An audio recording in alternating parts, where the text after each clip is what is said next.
Gram panchayat सबार के पूजनीय ग्रामीण जनता जनार्दन से हाथ जोड़ के नम्र निवेदन है कि अब की बार ग्राम पंचायत सबार से मुखिया पद की सुयोग्य, कर्मठ, निर्भीक, शिक्षित, समाज सेवी एवं लोकप्रिय उम्मीदवार रेणु देवी पति विनय शंकर दुबे को चुनाव चिन्ह पुल छाप क्रमांक संख्या 5 पर बटन दबाकर भारी से भारी मतों से विजयी बनावे, मुखिया बनावे, ताकि सबका साथ, सबका विकास और सबके साथ न्याय हो सके। रेणु देवी जिंदाबाद जिंदाबाद जिंदाबाद, विनय शंकर दुबे जिंदाबाद जिंदाबाद जिंदाबाद, पुल छाप जिंदाबाद जिंदाबाद जिंदाबाद, सबार पंचायत की जनता जिंदाबाद जिंदाबाद जिंदाबाद। आपकी मुखिया कैसी हो? रेणु देवी जैसी हो। नली गली होई पक्की कहरन खूब करी है ये विकास, छोड़ी आली जाली कैंडिडेट नेता चुने के बड़ुए खास। ए जी नली गली होई पक्की कहरन खूब करी है ये विकास।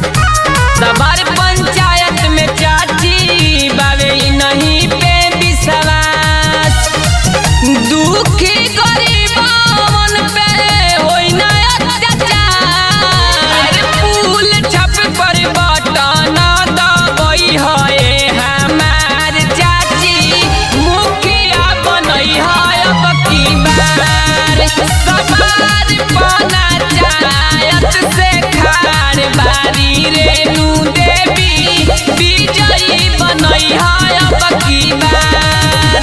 जी हाँ, ध्यान दीजिएगा ग्राम पंचायत सबार के पूजनीय ग्रामीण जनता जनार्दन, पुल छाप का यही है नारा, उत्तम हो पंचायत हमारा। जी हाँ, अब की बार पुल छाप क्रमांक संख्या 5 पर बटन दबाना है और रेणु देवी को मुखिया बनाना है। जन जन की यही पुकार, रेणु देवी अब की बार, जन जन की यही विनय शंकर दुबे अब की बार। आपका बटन कहाँ दबेगा? पुल छाप जहाँ रहेगा। जन जन की यही पुकार, रेणु देवी अब की बार, जन जन की यही विनय शंकर दुबे अब की बार। आपका बटन कहाँ दबेगा? पुल छाप जहाँ रहेगा। अरे नली गली बनी सबे होई साफ सुथरा, महिला के मिली अधिकार,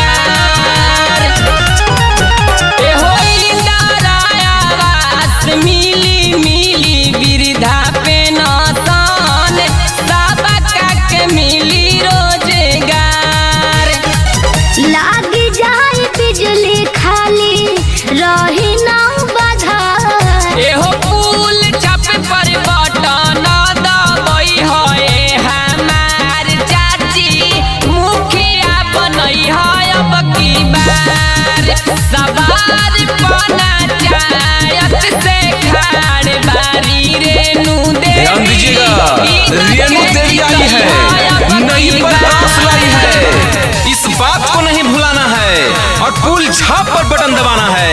जी हाँ, पुल छाप क्रमांक संख्या 5 पर बटन दबाना है और रेणु देवी को विजयी बनाना है। आपका बटन कहाँ दबेगा? पुल छाप जहाँ रहेगा। आपका बटन कहाँ दबेगा? पुल छाप जहाँ रहेगा। रेणु देवी जिंदाबाद जिंदाबाद जिंदाबाद, विनय शंकर दुबे जिंदाबाद जिंदाबाद जिंदाबाद, पुल छाप जिंदाबाद जिंदाबाद जिंदाबाद, सबार पंचायत की जनता जिंदाबाद जिंदाबाद जिंदाबाद। आपकी मुखिया कैसी हो? रेणु देवी जैसी हो। आपकी मुखिया कैसी हो? रेणु देवी जैसी हो।